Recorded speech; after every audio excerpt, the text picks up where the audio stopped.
Great. Beautiful. Welcome everyone to our last day of the Integral Conference. I'm so happy seeing you all right now, and I'm so excited to introduce the session. Welcome, Khaled, ElSherbini. Beautiful having you with us. Hello, Malcolm, and hello, everyone. Beautiful. He's an Enneagram professional and spiral dynamics integral practitioner. He holds his PhD in engineering and master in environmental sciences, in technology management, and he's just finishing another one in psychology.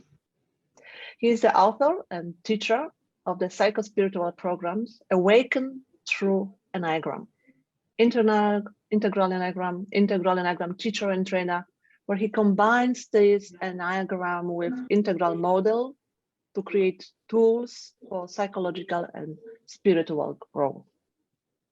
Welcome, Khaled. In this session, he presents the methodology and research behind the integration and synthesis of the Enneagram with the structure stages to create a model describing the growing up process of the Enneagram types, which he calls the stages of the mind model. You will find much more details about his program. I will put it right now in the chat, his page. Also, in the end, you will have possibility to get some additional information where to get more about it. So I'm happy to hand over to you. The stage is yours, Khaled. Welcome. Thank you, Anna. Thank you so much. And thank you, Malcolm, for the technological support. And I want to really praise the IEC committee and management for the great work that they're doing. The conference this year is beyond the description. And thank you all for coming. So many of you, we have met in so many sessions, and the conference has made us feel so close. The integral world seems like a family. Although it's expanding rapidly, yet somehow this resonance of hearts and minds in like a common purpose and a common sharing makes us all feel so close to each other. Today, I will be presenting my model. Let me share the screen.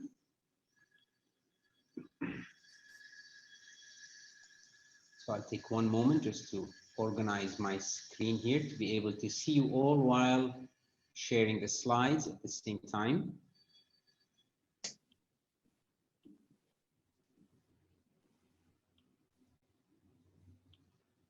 Excellent, and thank you all for coming. I see we're approaching 60 people, so I hope you enjoy this session today and you come out with something that can be practical and beneficial. Lovely, now I see you all and I see the slides. So today I will be talking about the stages of the mind model, which is actually how the Enneagram types grow up on the structure stages, the spiral and all the developmental models that talk from the cognitive perspective. I'll be giving a brief background about the model and where it came from and how it developed.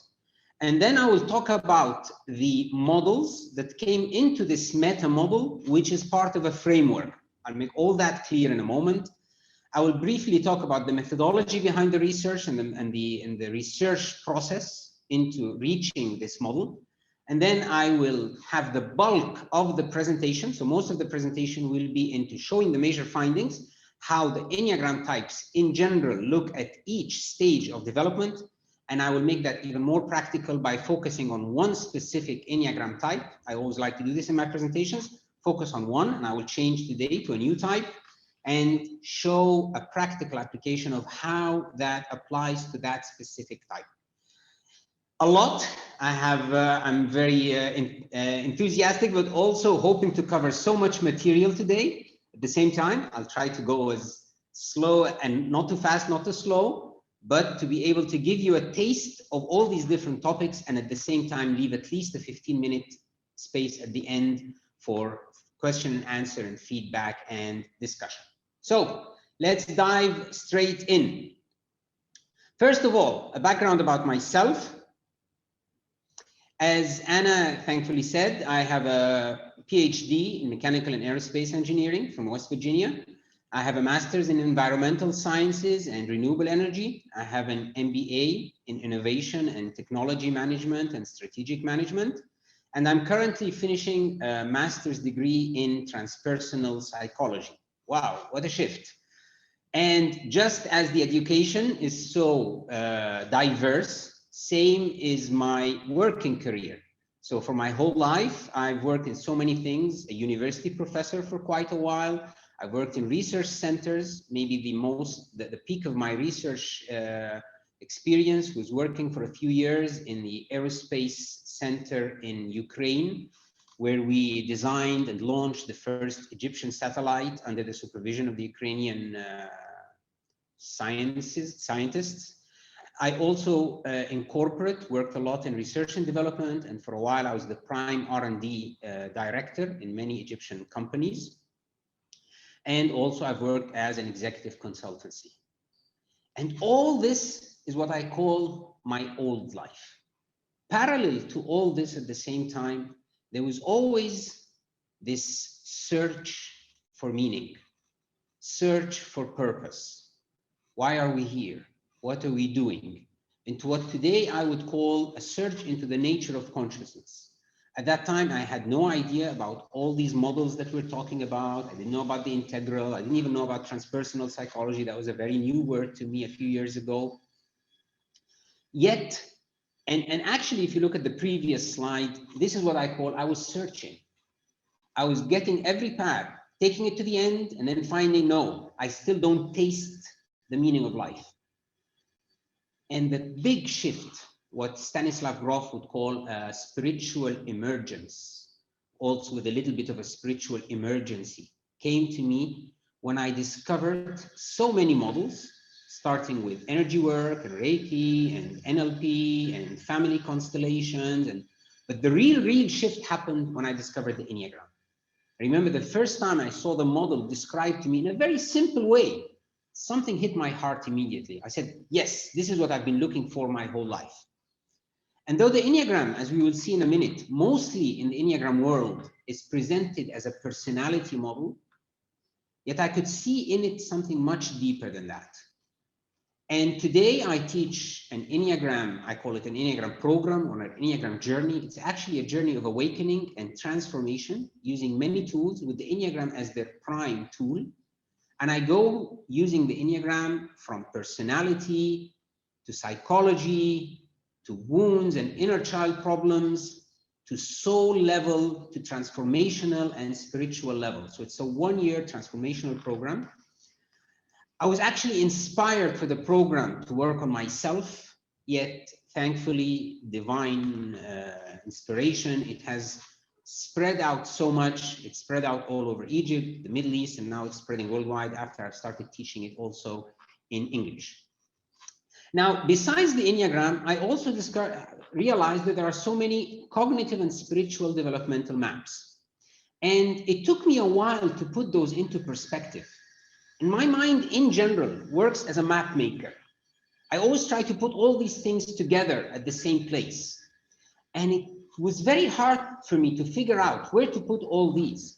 So we had the developmental levels by Don Rizzo and Russ Hudson in the Enneagram world. We had David Hawkins' map of consciousness. We had the stages of the self from the Sufis, and we had the spiral dynamics. We had Maslow's work. We had Keegan's work. We had Piaget's. Where does all this fit? And again, a huge inspiration came to me by discovering Wilber's work, whom I am forever indebted to. This was like the peak of my search. Suddenly everything fit in place. And I spent almost a decade really immersing deeply into the Enneagram and into the Aqual model and the different also spiritual models and psychological models that it refers to. And finally, I got inspiration to do the work I am going to present to you today. Now, I have to also give respect and homage to some of the developmental work that was already done in the Enneagram world, and which is pioneering, profound, and also fits partially in some of my models that I will be presenting. So many of them have been done, like Don Rizzo and Russ Hudson's work using the maturity levels of the Enneagram types, like Dr. Deborah Uten's work, where she tried to connect the Enneagram types to the spiral dynamics specifically, and others.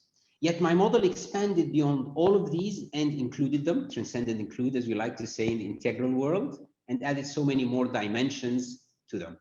So what came out of this search? Out of this search came a three-dimensional framework. I call it a framework, the Integral Enneagram Framework. It is a meta-model of meta-models. That's why I call it a framework. And the three dimensions were the Enneagram, the cognitive or structural development stages, and the spiritual, psycho-spiritual or state stages. Out of this meta-model came several models. It's better to put this in a graphical, visual shape. So let's look at it, how it looks like. So we have the Enneagram in one dimension, the structure stages in a second dimension. These are the growing up stages, as Wilber likes to call them, and the state stages or the waking up stages. Now, looking into this, you have stages of the mind, which is the Enneagram types growing up. So you can imagine the 9 Enneagram types on this axis, each one of them growing up the stages. And we also have stages of the heart, which is the psycho-spiritual growth and maturity also of all 9 types. Now, a byproduct of this model, which actually wasn't in my vision when I first started, came what I call ElSherbini lattice. And actually, I call it lattice here in reference, of course, and also in respect to the Wilber-Combs lattice. But actually, by creating this model and entering the lattice through the heart, through the state stages, not through the structure stages, I discovered some realizations that I have not seen in literature. Yet this is not the scope of our presentation today, so maybe I will present this in next year's conference, hopefully. Today, I'll be focusing totally on the stages of the mind, my cognitive growth model, and I will leave the stages of the heart, which I presented in some earlier conferences, for another time. So I call this the Integral Enneagram Framework. Now, the challenge that I faced coming into this presentation, usually when I present in the Enneagram world, people know the Enneagram. So I just briefly describe the structure stages, and the model presents the structure stages in itself. So I don't have to go too deep. But here in the integral model, I know many people might not be familiar with the Enneagram too much, or at least in depth. So I have the challenge of trying to present the thing I love most, maybe today in this world, which I teach over years, in less than 10 minutes. So let's attempt to do that. I'll try not to go not too fast, not too slow, and cover a basis of the Enneagram. So what is the Enneagram? First of all, the word Enneagram is talking about this specific symbol, this weird symbol that you see in front of you. Ennea is 9, gram is a symbol, so Enneagram is just simply the symbol of 9, or the 9 points, or the 9-dimensional figure. It's a very ancient symbol. It can be found on Pythagoras's books. It has been used for everything from spiritual growth to understanding the processes in the world, to knowing how the world functions. It is a profound, profound model. You can understand music from it. You can understand the cycle of civilizations from it. Somewhere in the 60s and early 70s, some spiritual workers and psychotherapists applied or mapped the psyche of the human being onto that symbol. And today in the world, when people talk about the Enneagram, they don't usually talk about the symbol. They talk about what we call the Enneagram of personality. And as I said, personality is a very limited word, because actually it is an Enneagram of psyche. It's even an Enneagram of spiritual journey and meaning and drives of human beings. It breaks down humans into 9 core drives, 9 core defense mechanisms that as children we built, we created, we got ourselves stuck inside to face the world and to have like a shield to prevent ourselves from harm. But these shields, which developed in childhood to help us, as we grew up, they became tight on us. They didn't grow with us. From one side, it is these shields which came out of traumas. We heard on Friday the magnificent presentations by Mark Foreman and Gabor Mate, where they talked about how traumas create our personalities and actually are a benefit for us. So all of us have to pass through this trauma. And I believe personally that these types are created through the greatest trauma we face in our life, the trauma of childbirth, the trauma of falling from heaven, from the mother's womb, where everything is perfect, and suddenly in a universe we have no idea where we are, and we have to defend ourselves and realize who we are. And this is this trauma that we heal our whole life through our Enneagram types. And these defense mechanisms turn into behavioral mechanisms, into structural mechanisms, into drives, into identities, into attachments, into our sense of being our whole life. And we end up 9 core personalities. Now remember, each one of us is a unique human being. There are no 2 human beings the same. And again, the magnificence of the Enneagram is that it shows us so many nuances, so many subtle differences, that you can actually imagine us to be an infinite number of human beings, as there are infinite number of dots around this circle. Each one of us in a state of personality and psyche identification, as long as we are stuck on the circle. And each one of us on a journey towards the light, towards the center of the circle, from multiplicity to unity at the center. And that's what I call the stages of the heart. It's not the place here. That's the psycho-spiritual journey. What are these 9 types? Now, what many people miss when they introduce the Enneagram is to remind people that since we have a journey from multiplicity to unity, each type has a low side and has a high side. It's like going from ego identification, I am the wise person, I'm the achiever, I'm the perfect person, I'm the mighty, powerful person in control, I'm the faithful, trustworthy person, I'm the happy person, who am I? This is an ego identification. To dropping this ego identification, or not dropping it, loosening it. We can never drop it. We're humans in a human body. And as long as we are on this earth, we have an identification, which is our role on earth.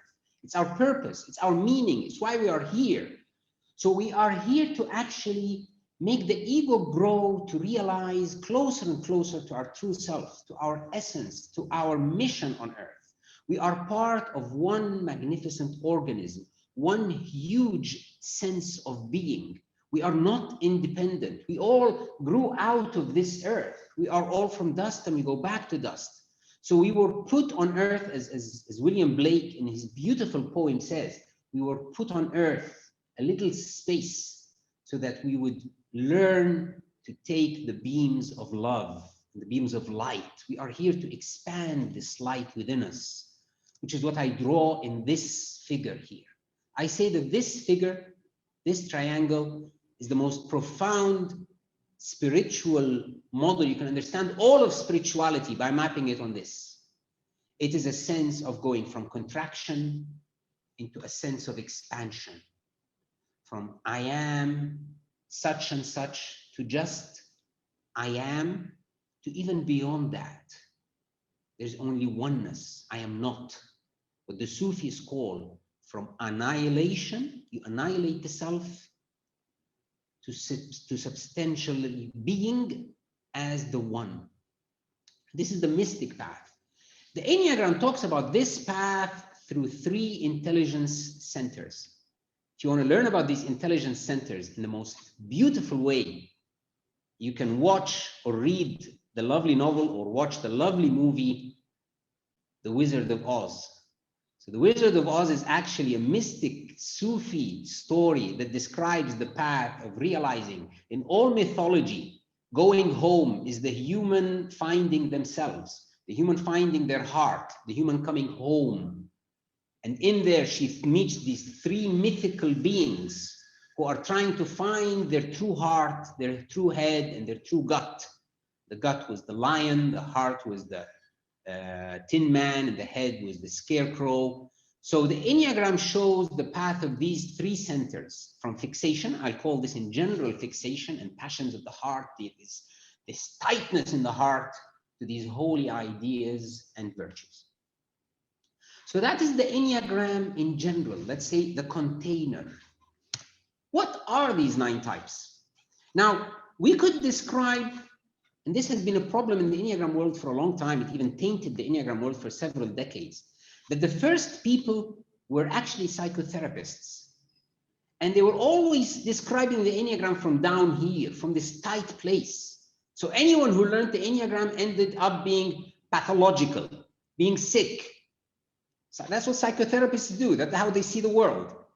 And then later, a couple of decades later, more people started entering the Enneagram world, and they started describing the Enneagram from where most people on Earth exist, which is around here, just beneath the center. Most humanity lives here. And it was very interesting for me to look in so many maps, and they all say about the same thing, that 70 to 80% of humanity lives in this place, just under the center line, trying to go up and then falling down. And this is the source of our suffering on Earth, because this is a journey also from suffering and tightness to bliss, to peace in the heart. And that's why I like to remind people that no, the Enneagram has to be described from its high side, its low side, and its average side. Today, since we don't have much time, I will prefer to go against what the Enneagram world does and actually talk about the greatest gifts of each type. Why is each type sent on Earth? What frequencies of light? If you can imagine the divine light to be this white light shining on Earth, it passes through the prism of immanence. From transcendence, it passes through immanence to shine into so many infinite number of frequencies, each one of us one of these frequencies. And if we break them down into 9 lights, let's look at the greatest gift, the light. Each one of these 9 types manifests in the world, the divine light that comes with each of these types. And what happens when it falls into ego identification. So type 1. Type 1 is the sound of righteousness, of morality, of nobleness, of doing the right thing at the right time, in the right amount. And when they are connected to their divine being, they do this with serenity. They do this without hatred, without resentment. This is Nelson Mandela. This is Gandhi. And then if they hold on too much the identification, if they start believing that they are the ones here to correct the world, they lose the sense of perfection in the world as it is right now. They fall into a sense of resentment, being perfectionists, always being critical and tough on the people around them. Remember, I described each type in several months. So this is each type in just a couple of words. I hope you can resonate with one of them. Type 2 and type 2, 3, and 4 are actually driven by the heart, by the emotions, by the image, by value. I want to have a value. I want to have an image. I want to have a sense of connection to the people around me. And no one represents these relationships and connection and bond between human beings as much as type 2. This is the archetypal mother. This is Gaia. This is Isis in the Egyptian mythology. This is the Virgin Mary in the Christian mythology. This is the loving mother. I call her the mother, the Middle Eastern mother, the Mediterranean mother, the Jewish mother, the Arabian mother. This is the one who goes out. And again, it's masculine and feminine. All these types are masculine and feminine. These are just archetypes. And this is the person who goes out of their way to help everyone around them. This is the source of true altruism, where I sacrifice so that everyone is happy. Again, when they fall into a sense of ego identification, they start becoming too overbearing, too intruding, too demanding, demanding attention, demanding love, demanding to be needed, demanding to be the most important person in your life, always proving to you their value, which also happens with the threes. But the threes are the ones who directly need to feel a sense of value. They need to act in front of you so that you would say, wow. Now that's an identification, but what is actually their greatest gift to the earth? They add value and meaning to life. I say that the threes have a golden finger. 1 and 1 equal 2 to most people, actually equals even 1.8 to most people. When people really focus and have synergy and have synthesis, they can make 1 and 1 become 2.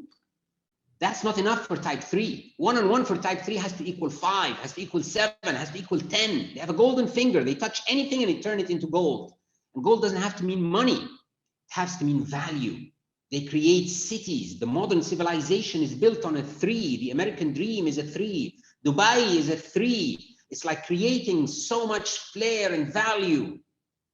But if they lose sense of the divine, of the meaning, of the authenticity, and they fall into ego identification, they turn into a sense of acting, deceit, always trying to act in front of you, just looking, begging for a sense of, wow, how did you do that? And they feel satisfied with that. So you see this journey from brightness and light to the darkness increasing as we go down. And finally, the third heart type, which is type 4. This is the type that teaches us beauty and authenticity. Can you imagine the world without the 4s, without this sense of knowing our emotions, being able to identify our emotions? You know the Pantone of colors that carries like 1,000 colors within it. Now, anyone except the type 4 usually has a Pantone of like 7 colors of emotions, especially when you go to the head types, the 5, 6, and 7. We usually hold just 2 or 3 Pantones of emotions. I'm either good or bad. But the type 4 actually can hold 1,000 emotions together at the same time. They show us the depths of our humanity, the depths of our human being. They show us the connection. You want to see the brightest shape of type 4, read the Sufi and the mystic literature of the world. Read Rumi, read Hafiz, read for all the mystics around the world and understand this touch of longing for the beloved, longing for the annihilation in the one, going back to our source. Yet when they lose this sense of divine unity inside, they fall into a sense of melancholy. They become this melancholic artist. They have this need to express themselves, yet at the same time, they feel no one understands them, which creates a sense of deep deficiency, as if they have been cut from the one. Read the Song of the Reed for Rumi, and you will exactly understand the sense, how the 4 feels inside, this longing of the flute for the reed bed it was cut from. And as I told you, I'll be choosing one type to focus on in this session. And for today, I chose to focus on Enneagram type 4. Usually the heart types, the 2, 3, and 4 are the most expressive. You can see the greatest change happening to them across the stages. So it's very nice to present any one of the heart types.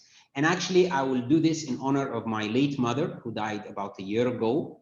And I would like to present this in her spirit, honoring her spirit. She was a type 4. Now I move to the head types, type 5, and I hope I'm not taking too much time. I'll try to go a little bit fast, just a little bit fast. So type 5. Type 5 is the type that provides us a sense of clarity, illumination, wisdom.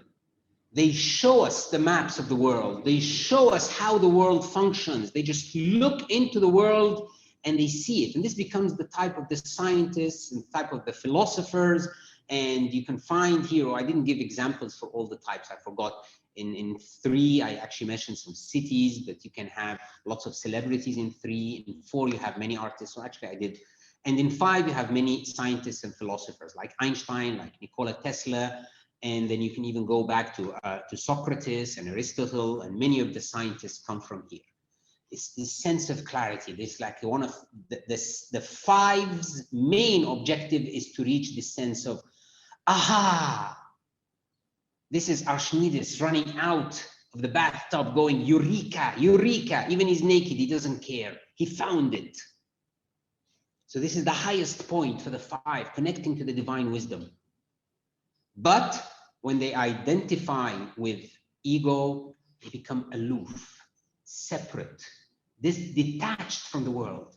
They are overwhelmed. They feel they have a lack, a sense of scarcity, a sense of not being enough. And they just separate. You know, this is the archetype of the master or guru sitting up on the mountain. And if you want me, you come to me and you don't disrupt me. You don't interrupt me. You listen to me and you take my wisdom. So that's a sense of a bit of a tightness and identification, and it gets worse into a sense of scarcity.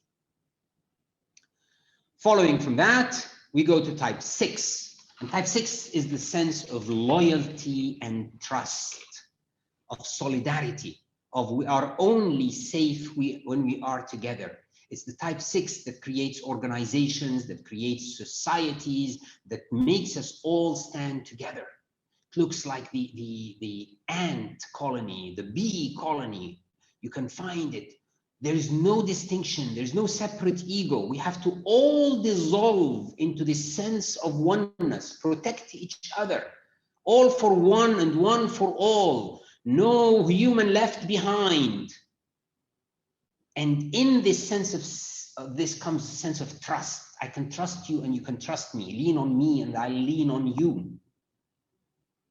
But when the 6 loses this sense of identification, loses this sense of unity and fall into identification, they fall into a sense of anxiety, of fear. I cannot trust myself. I need someone to protect me. I need someone to lose myself within, and I project my powers onto others to find security in others. And I fall into a continuous sense of what if. I'm always looking at worst case scenarios. Sense of anxiety continuous that never ends. And type 7. How would life be without type 7? This is the sense of freedom, the sense of happiness, the sense of lightness, the sense of break the chains, the sense of go out and do whatever you want and just smile and laugh. You cannot mention type 7 without just having the brightest smile on your face. Just their energy brings lightness of being, brings light into the world. These are these lovely, when they're kids, they are the most bright kids ever. They just have to give you all these jokes and all these lovely catches. And I call the 7 the smartest type because they're so fast in their thinking, because they can connect so many dots at the same time.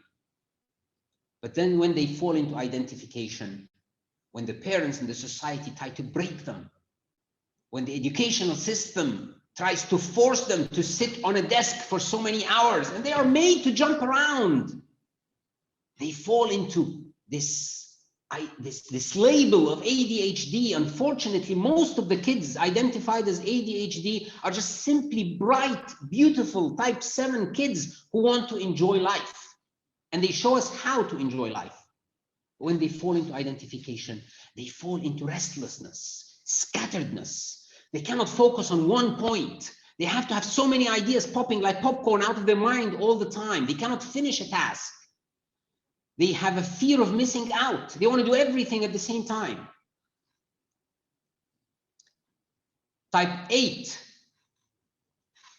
and we're back to the gut types. So 8, 9, and 1 are the body types, the action types.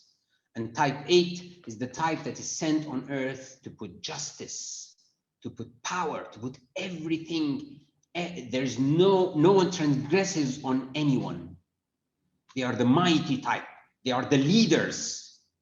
Most of the leaders that have led nations and conquered and built civilizations have been coming out of these type 8s. This is Martin Luther King.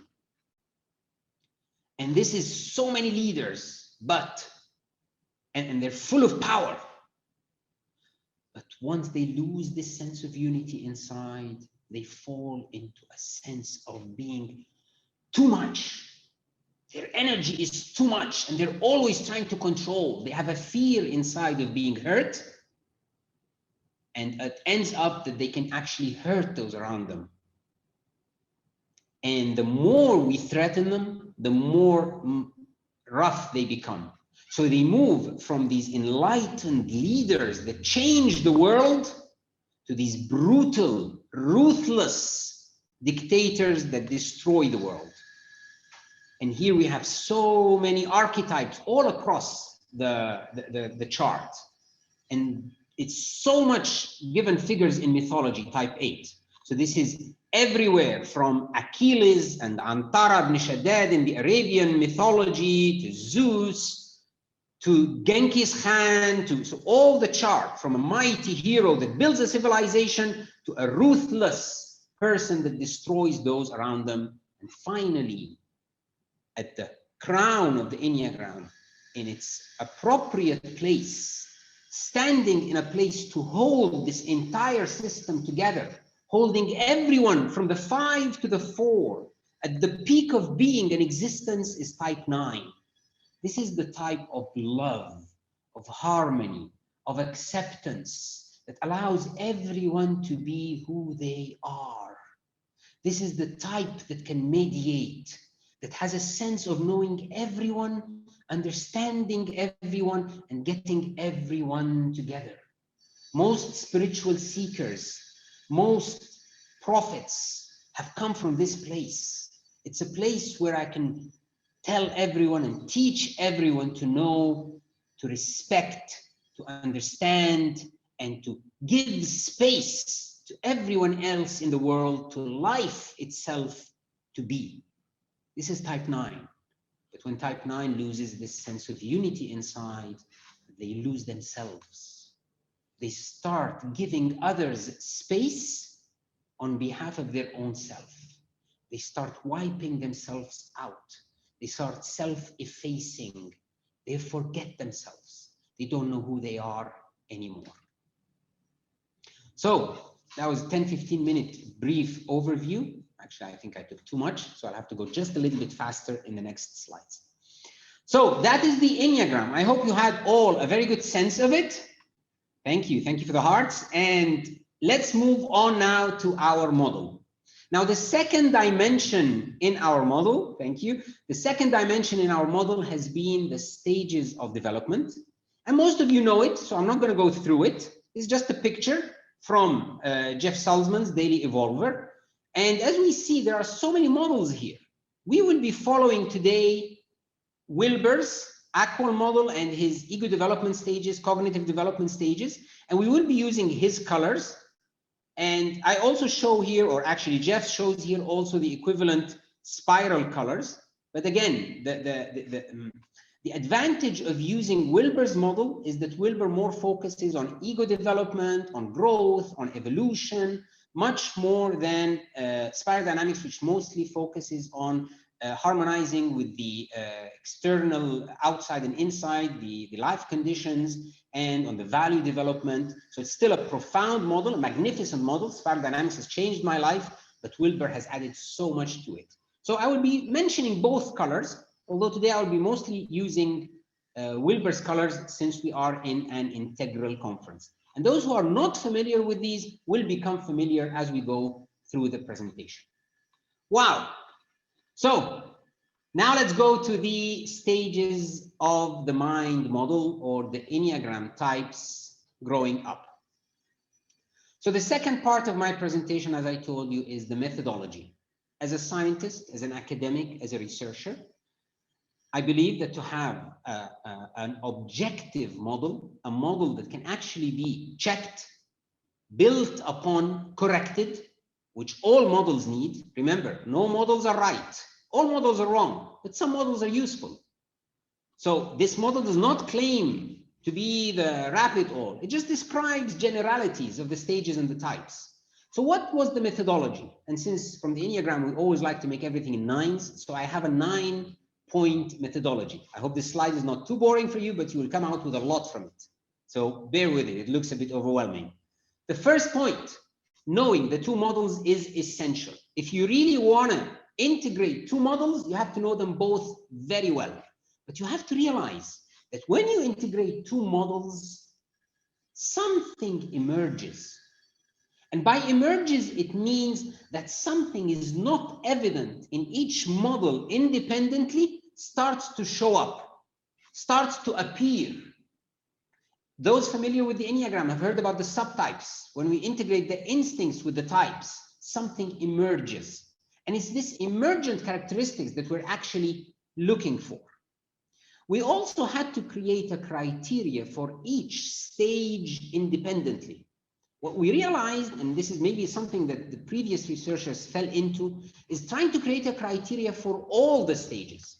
But what the Wilber's model, the integral model, the actual model provides us with is so many sub-models that actually some of them work at different stages better than others.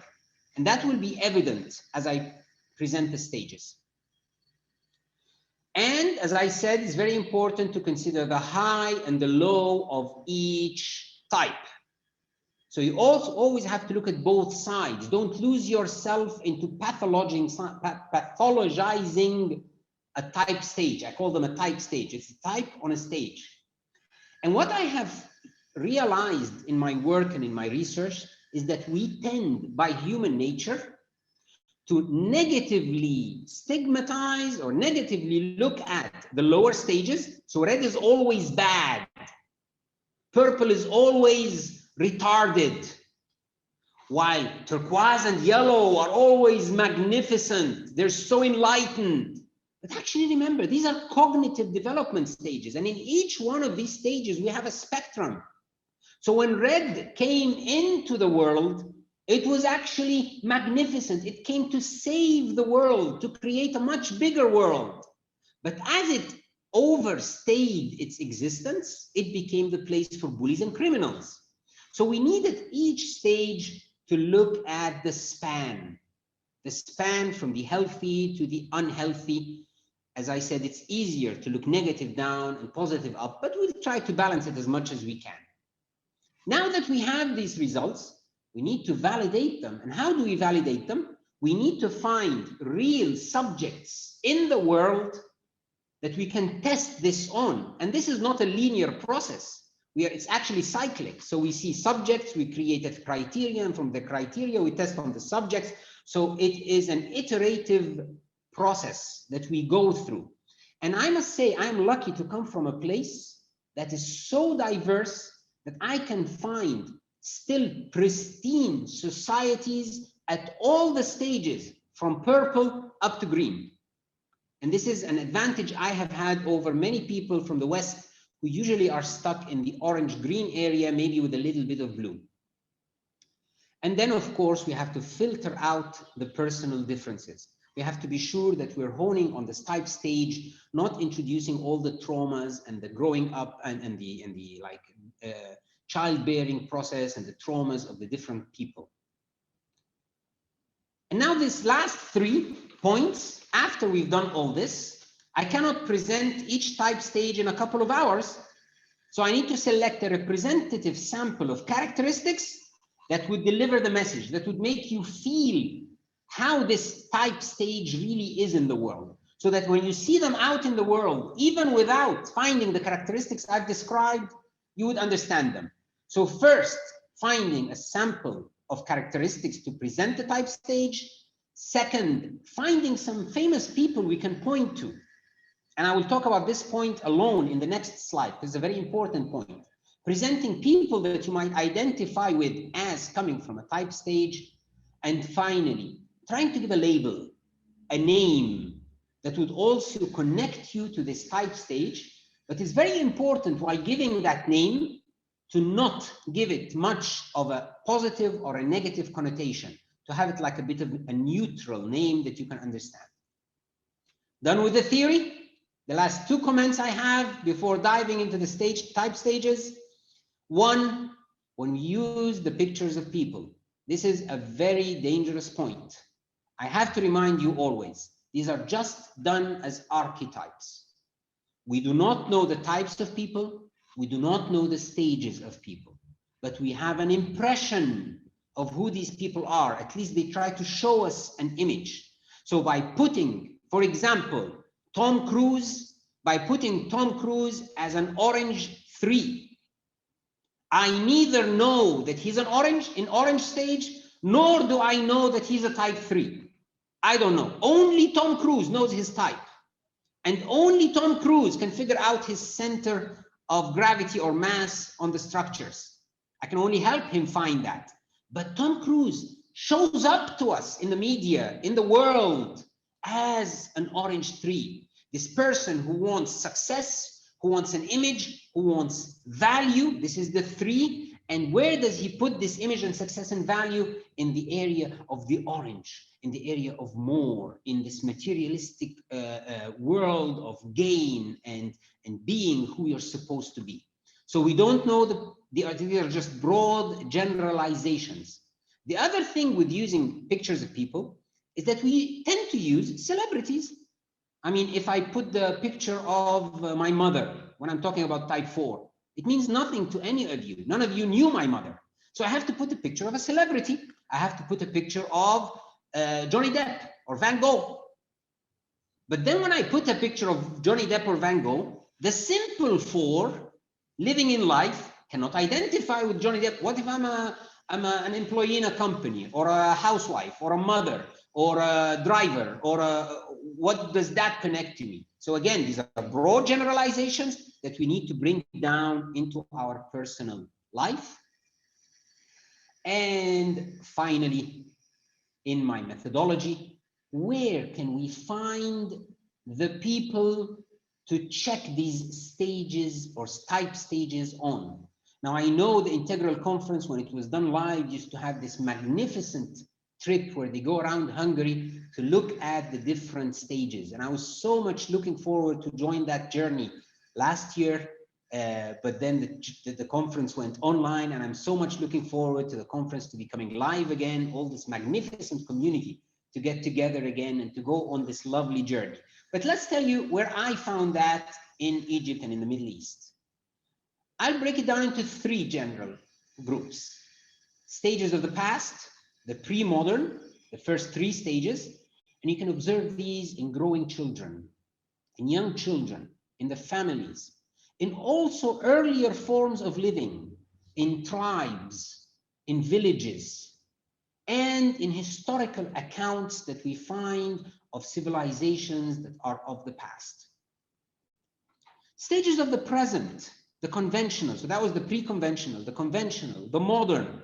And although in the West, they usually talk about the modern as the orange-green, I include the blue into it because I come from a society that has a huge sense of presence in blue. So for me, this is amber or blue, amber blue, orange, green. And this is where I have most of my course identities, most of the people that come to my workshops, most of the people around us, and most of the famous figures that we see in media. And finally, where can we find the stages of the future, the post-modern, the post-conventional? My realization is go to the privileged classes and look at their kids, look at their offspring. Don't look at the privileged classes themselves. They have created a space for their children to grow beyond them. So where do I find green in Egypt extensively? In the children of those who became successful in the 70s and 80s, who were tycoons, who were investors, and their children grew up in privilege. And they immediately jump in their teenage directly to green, even some of them already going to yellow by the age of 17 or teal by the age of 17, 18. So this is where you can find them. Oops, time is running. Let's go to our model. Where do we find infrared?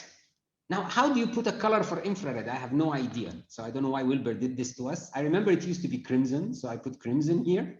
And we find it in the early Homo sapiens, in the basic human affects and drive, in the little kids that are just born in the first few months, in very simple living ways.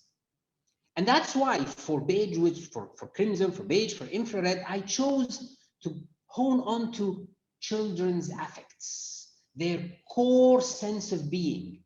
And remember, we have all of these, but our trauma makes us hold on to one of these. So the type 1 comes from a sense of disgust. Something is wrong. And this is the survival mechanism of not falling into something wrong that can hurt us, that can kill us. Type 3 into a sense of competition. Type 6, a sense of fear and anxiety from the world. Type 9, a sense of getting along, these babies getting along together to survive. Type 7, a sense of joy and happiness and playfulness. Nature is playfulness. Life is playfulness, is playful around us. Type 5, with this sense of, oh my God, where am I? What happened here? Type 8, I can, autonomy, agency.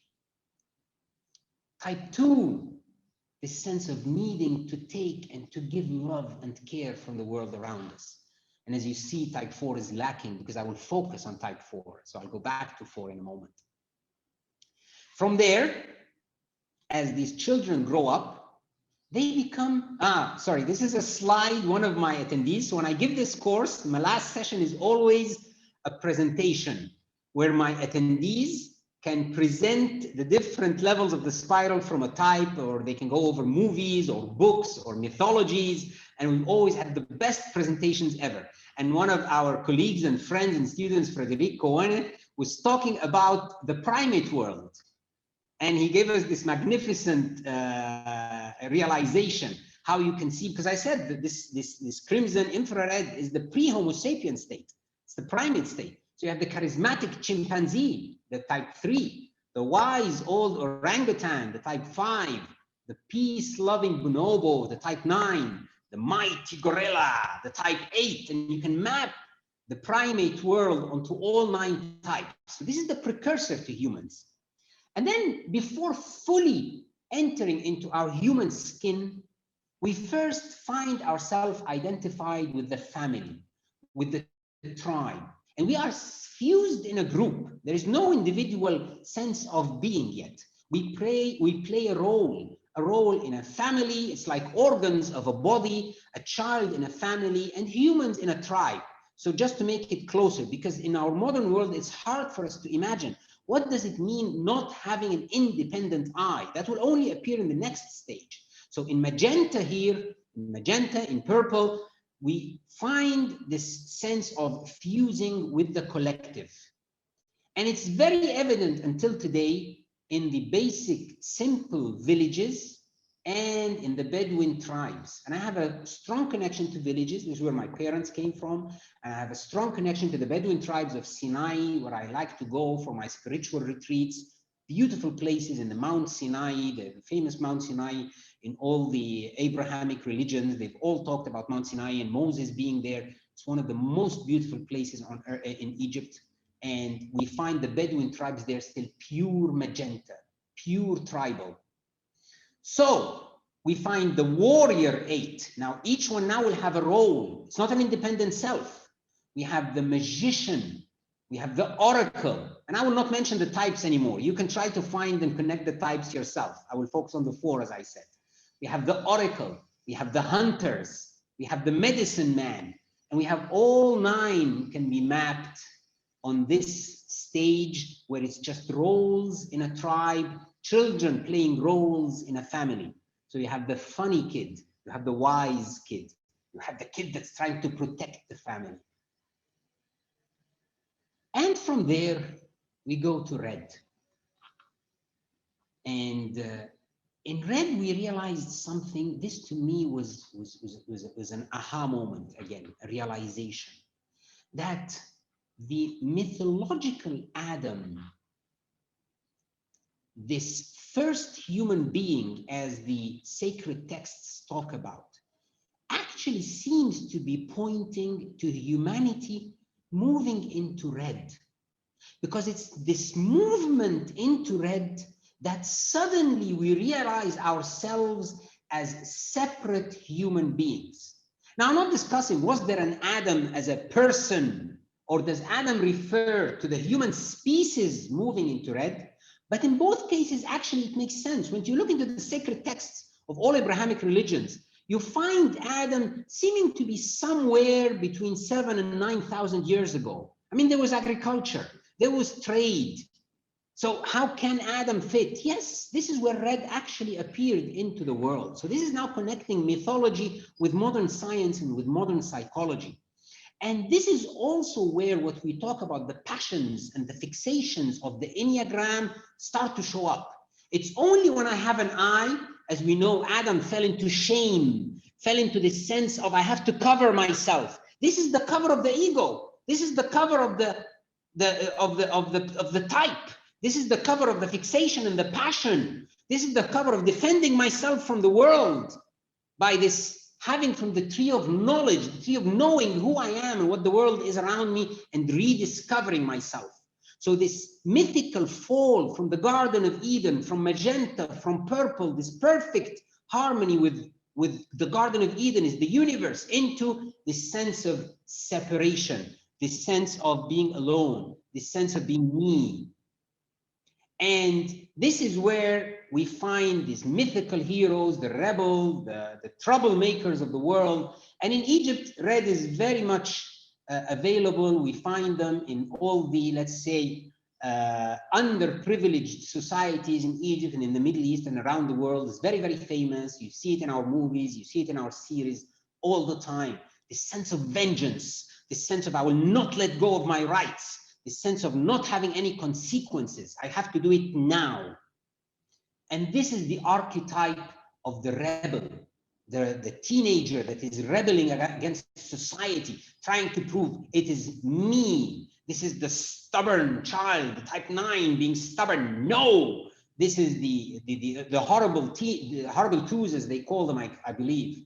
This is the vizier and the wizard that is using their knowledge to have power in the kingdom. And again, today, it would be this person using their understanding to control those around them.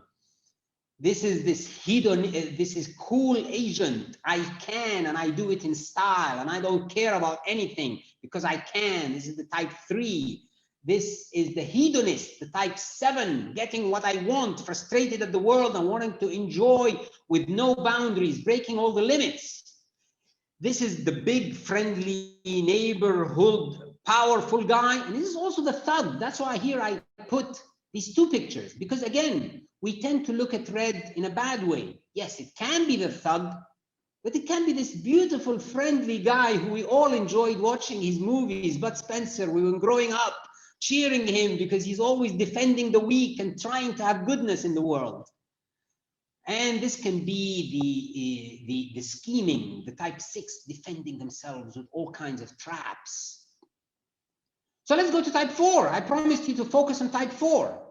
So how does type 4 look at? I call them the alien.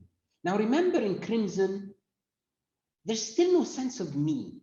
So this sense of separation, I have fallen from the womb and I don't know who I am.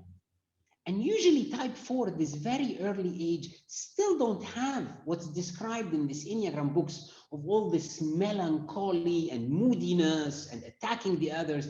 Most of the parents of type 4s have told us that as little children, they were very calm, sitting by the windows, just in a sense of contemplation. It's like discovering, what is this world around me? Where am I? As if I've lost something. There's a sense of pure sadness inside. And it is this sadness that will let them become searchers for meaning and understanding of ourselves later in their life. Sense of pain, sense of abandonment, aloneness. Why have I been abandoned? I want to go back to unity. I want to go back to oneness. And as they grow and take a role, they become, in magenta, what I call the psychic. or the magician. My students have preferred the word magician, although I like the word the psychic.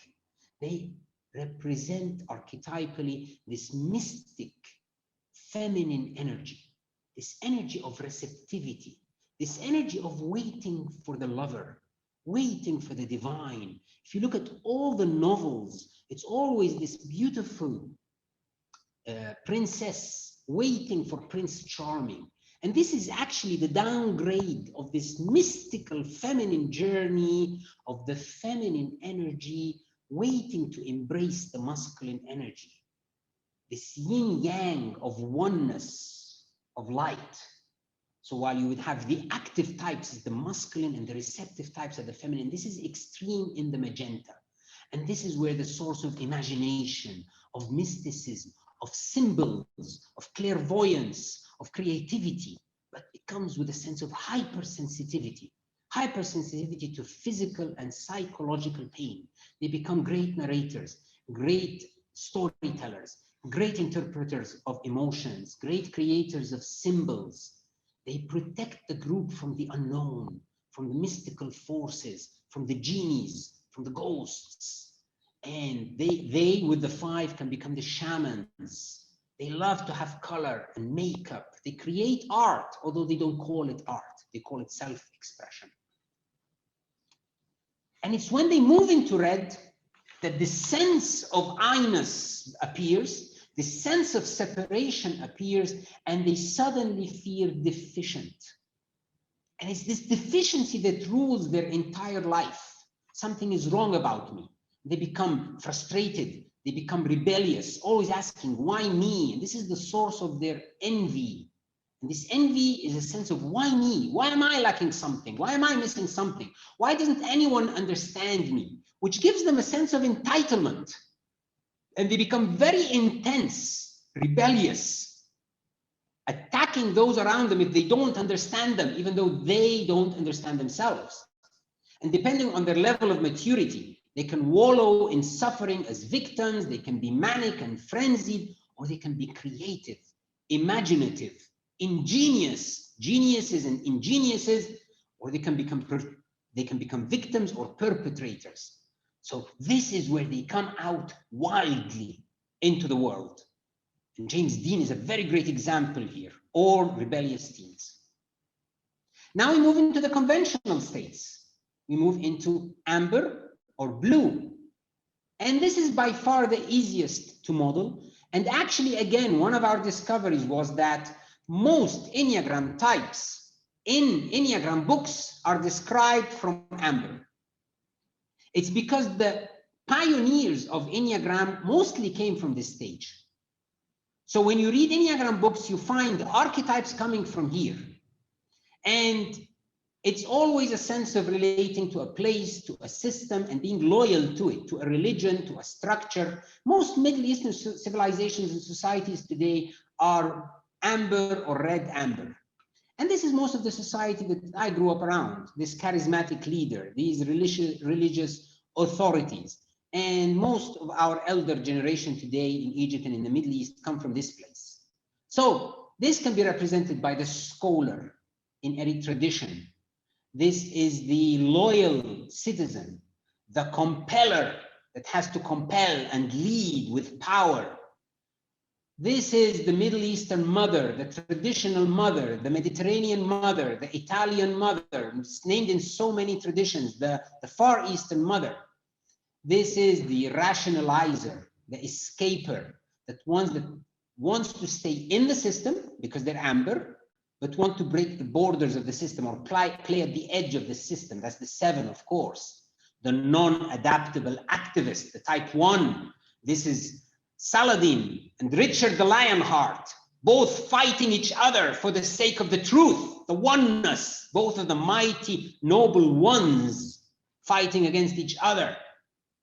This is the charismatic leaders that want to be seen ahead of the group, always ahead, looking above, and everyone has to see how magnificent they are, the type 3. And this is the conformist, type 9, wanting to keep the system stable and everyone following the rules and everyone doing what is supposed to be done so there wouldn't be disturbance in the world. And Queen Elizabeth is a great example in this, especially in her younger age. I think she still is there, but I don't know. You never know. Now we move to orange, and this is the modern world, the world of discovery, the world of the Western civilization, the world of more, the world of growth. And this is also covered to some extent in Enneagram books, especially the more modern Enneagram books have started to realize these traits of orange. And this is here now, instead of trusting the group and hiding in the group and following the group, now I trust myself. I free myself from the system. Nothing can hold me back. And most of my students that come are coming at this center of gravity, either moving from amber to orange, or from orange to green, or moving around these three stages. So I can see them a lot, and I can map this also easily in my world. And in Egypt, again, it's very evident. You see it around everywhere, in the modern tycoons, in the industry, in the youth with all their parties, in the high rises. So again, orange is very evident around us, and I'm sure all of you have a lot of orange around them. And I like to always joke with my students, because every time they discover something, the first question I get is, what should I do? So I found this lovely cartoon of this Zen master sitting, and his student, his very orange student for sure, asking him, he's telling his student, nothing happens next. This is it. Just be, just meditate. It's not a process. You're not trying to achieve something. And in orange, we always want to achieve. So what should I do? So, okay, I'm a type 3. What should I do? I'm a type 5. What should I do next? There's nothing next. Just observe. Just stay. Just be. Just shed the light on the darkness, and your soul will shine through. And this type 3, this orange, you can find in the charismatic 7, in the intense boss, the 8, in those who have to push ahead through their anxiety to appear in the world. The type 6, in the nerd, the scientist, the reader, the one that creates the technology. The type 5, in the winner, the type 3 that has to be charismatic and seen, in the objective perfecter that has to perfect the system, the quality control that has to get everything right and have the perfect image, the image of the perfect person. And that takes us to type green. And this is where most of the integral world is in or moving out of. And this is where most of the students are moving into. And actually, I see that the greatest thing that these courses and conferences have done is to give a place for green to be, especially in our societies, which are mostly red, blue, orange, red, amber, orange. In these societies, green has no place. And what I realized is that the manifestation of green is very different in the West and in the East. And that actually took me on a huge search of why.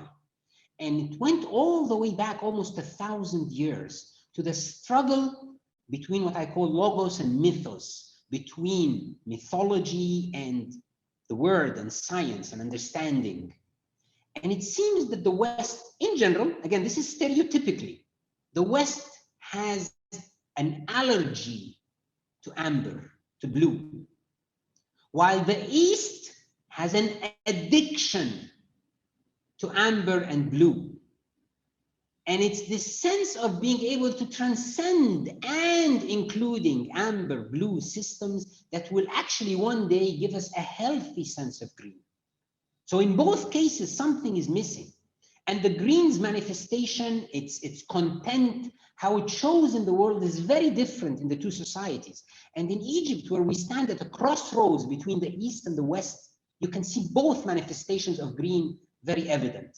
So you can see them in the elite students of the privileged societies, as I said, yoga. So you see this yoga retreat under the pyramids. You have the surfers and the hippie beach towns and Dahab. If any one of you has been to Dahab, a beautiful green retreat in the green movements in the country, in the Egyptian revolution. So the Egyptian revolution of 2011 was very green and led by this green Nobel Prize winner, who's a peace winner, very type 5.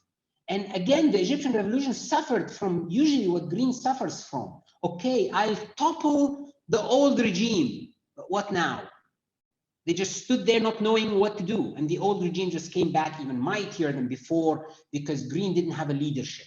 And this, it's very much represented in this. This is the same person, the Nobel laureate, where he helped the Egyptian revolution, but he couldn't sustain because he's a 5. He couldn't sustain going beyond this professor, this live and let live.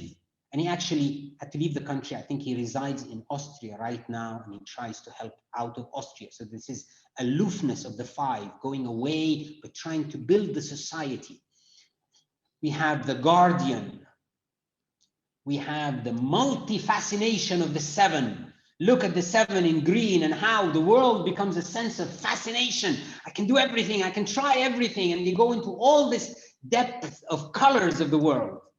And this, the custodian, the lover, the type 2, Desmond Tutu, the Zen master, type 9, they go into a Zen, a beautiful and dangerous place for type 9.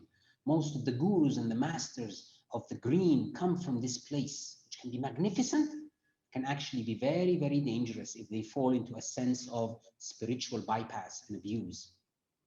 You have the trustworthy supporter, the type 6, trying to show the flaws in the system. You have the idealist advocate, the type 1, advocating again as usual. Let's look at type 4 in these modern manifestations. Now, blue or amber is hell for 4. They want to be unique and different, yet they need to be part of the system. And I have seen 4 suffer here tremendously. They fall into this melancholy. And unfortunately, this is usually where 4 is described from. So type 4s don't like their descriptions in the Enneagram because this is what people talk about. But not all 4s are like this. Especially in the modern world, they have passed this.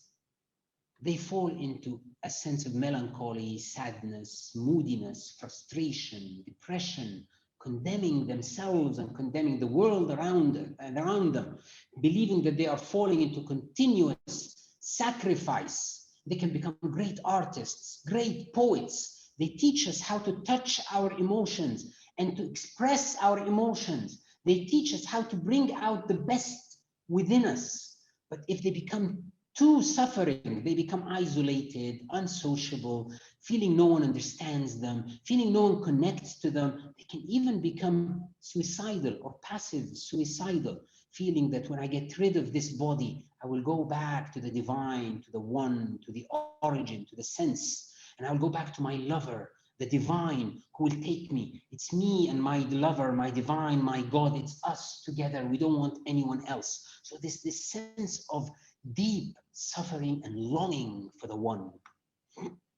For those who know the Arabic songs from the Arabic tradition, Fairuz, one of the magnificent singers, a Lebanese singer, represents this sense very, very much. She's so beautiful. Just listen to her, whatever language you know, and you will feel this sense. Rumi talks about the song of the reed, the sadness of the reed, how the flute just brings this sense of melancholy running through you. This is the blue or the amber 4. But in orange, now they can express themselves. Now they can be unique, they can be different, they can be separate.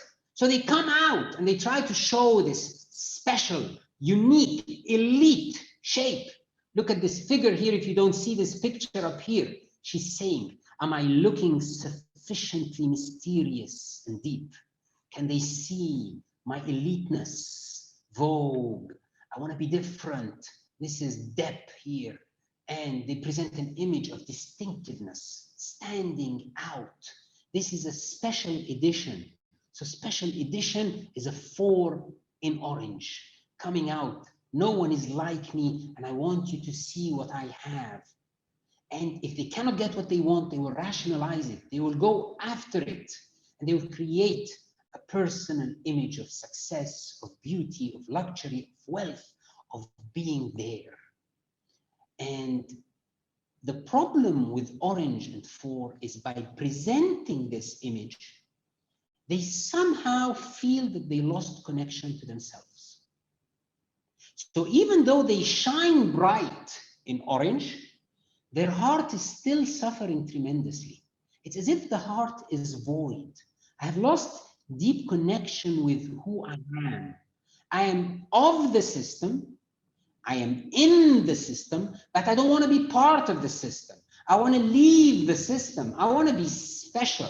So it's as if I'm utilizing the system to be me. So 4 actually suffers in both amber and orange, but in very different ways. And this opens the door to green. And it is in green where the 4s actually shine. They come out and they allow their heart to come out into the world, shine into the world. And I call them the Queen of Hearts. It's the most beautiful place for the 4s. They connect to their own hearts. They connect to the others' hearts. I will touch your heart. I will let you touch my heart. They're still careful about their looks. They can be very seductive. They can be very sexy. They can be very shining, amazing smiles. Everyone notices them. If they feel the beauty of existence, they bring out the deep hearts. Yet they still feel this core deficiency inside. They haven't healed it yet. They hide still an inner secret that no one knows. They feel overwhelmed by presenting their heart to the world, so they're still a bit crying inside.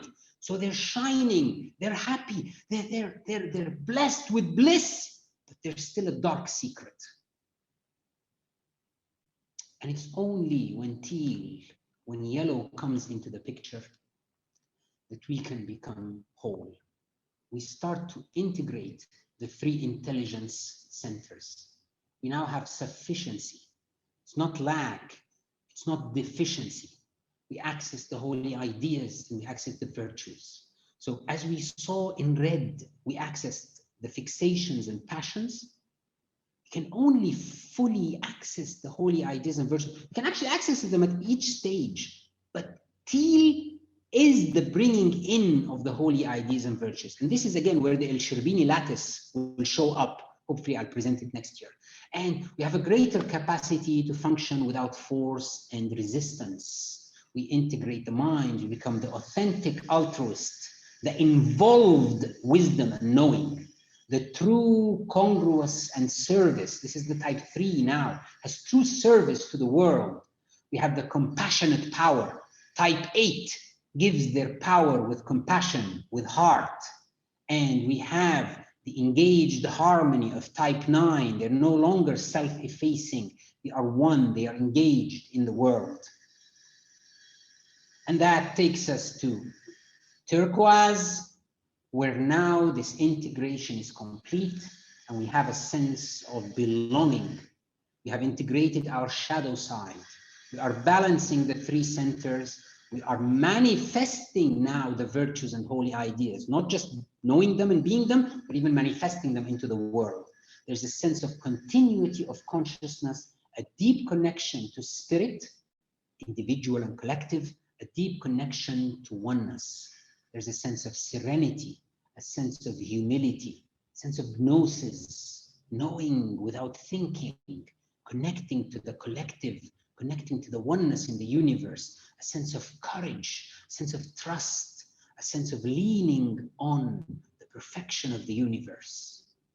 And how does that manifest in type 4? In type 4 finally reaches the station in teal of sensitive equanimity. They no longer need this moodiness. They no longer need to create emotions. They can now connect to the deep feelings, emotions. I describe it metaphorically as the ocean. They have always been bouncing on the waves, but now they connect to the depth of the ocean. The surface of the lake is so calm that it's transparent, that they can see everything inside. They have access to their intuition, to their heart. They realize they were not deficient. They never were deficient. Nothing is missing. Their intensity recedes and they realize the power of authentic feelings. They start to be. They realize that the collective system is whole and complete. Nothing is deficient in the wholeness. And I am part of this wholeness, and I am not deficient within it. They experience the sense of unity and multiplicity together, which is realized as a holistic union, a drop in the ocean, the rays of the sun, the breaths of the wind. They are in a sense of overwhelming beauty. The depth of unity comes through them. There is no separation of identity.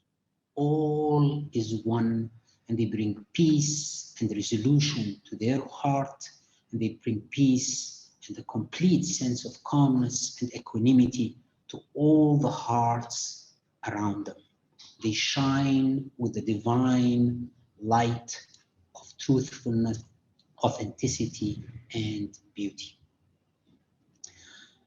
So the journey of the four, from a sense of alienation and separation to a sense of being the psychic and magician, to a sense of becoming the rebel and nonconformist, to the melancholic, to the elite, to the queen of hearts, to the sense of sensitive equanimity, to a sense of holistic union. So that has been a very brief introduction to the stages of the mind, this model here that you see on this three-dimensional model. I will just end with, I'll take 2 minutes of presenting just my school and my work and where you can reach me. So my school is Enneagram Egypt, which is a school of the Consciousness Academy, which I founded with my lovely wife in about 6-7 years ago now. And it has many schools. One of them is Enneagram Egypt. We also have Integral Middle East, which is headed actually by my dear friend and colleague, Mohammed Rifat, who presented his Integral Leadership yesterday, and who will be co-teaching with me the stages of the mind next month. This is our email and our website, and this is how you can reach and register to our courses.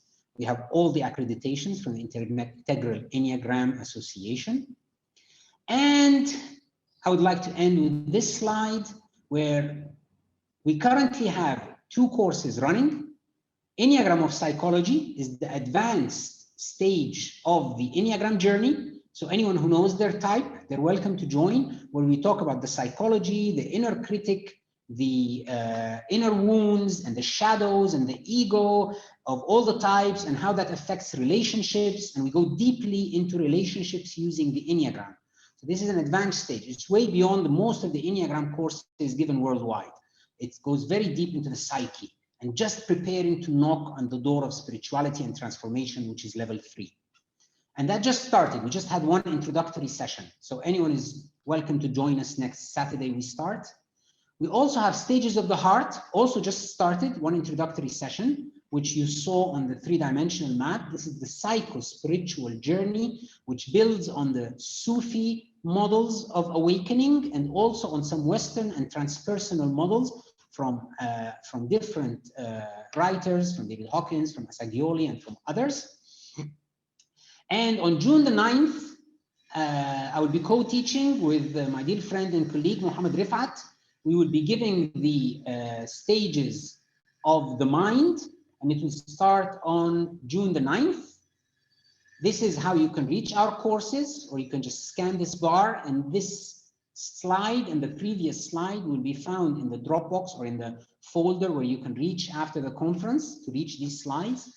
And as a special gift for all the lovely attendees, and I'm so happy to have almost 190 people here in this session, we give a 15% off for anyone while registering who uses the code IEC15. And this code will be valid until the end of the month. And I see Anna has shared this slide, upcoming courses and coupons on the chat, so you can download it and reach us there. So that's it from my side. And I hope I haven't been too fast, too deep. I tried to give you a taste of my models, and I can open now for, unfortunately, just 7 minutes of question and answer. Yes, please reach out to me on the email or on the website or on the courses, and I'd be very happy, or my administration, to answer any of your questions. So please, I'm open for the questions, and I see Anna telling me that there's a question coming in.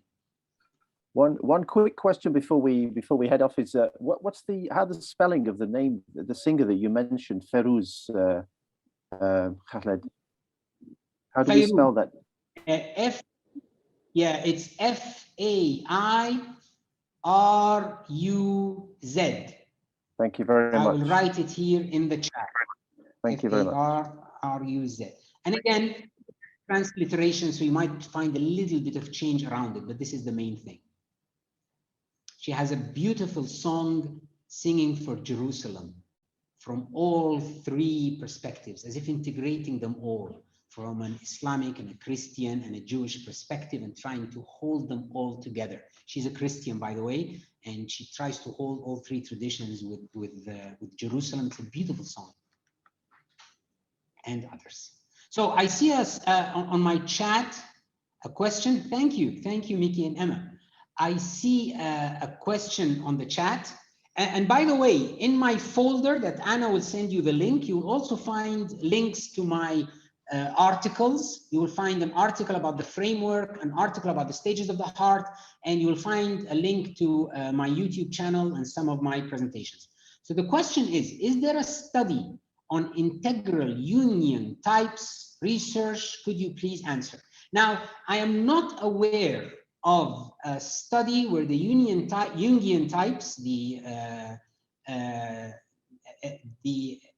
Jungian types connected, the 16 types connected to the Enneagram, to the stages or the structure stages or the spiral or the spiritual growth. So I'm not aware of that. Some work has been done trying to connect the Enneagram with the MBTI. And it's just like a kind of mapping.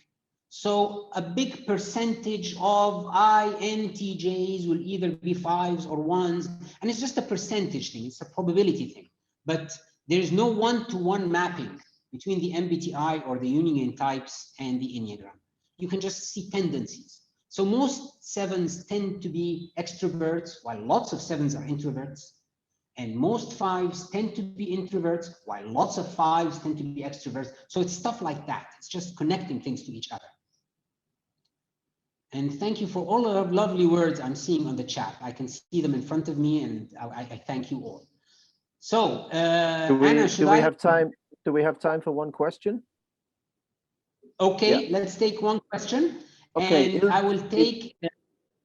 Yes, sorry. Go ahead, Malcolm. I was just saying, Ildiko seems to have her hand up longest, so maybe we can take your question, Ildiko. Go ahead. Exactly.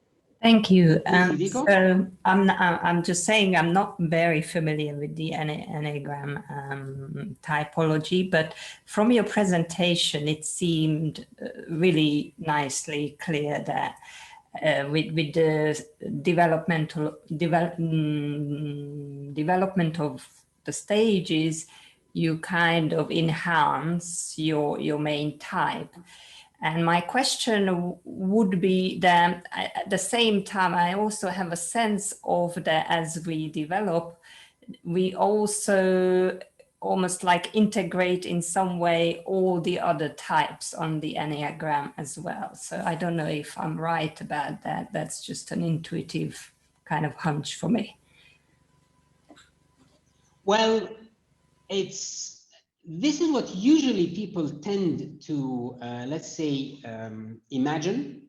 It's really what happens is the higher you go, the brighter the manifestation of your light becomes. So you become an enlightened 5, an awakened 4, a shining 3. Your greatest gifts show to the world.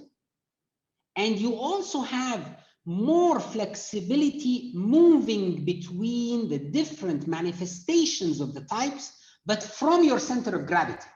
So if you are a 9, you never really fully integrate the 3 or the 5 or the 7 or the 2.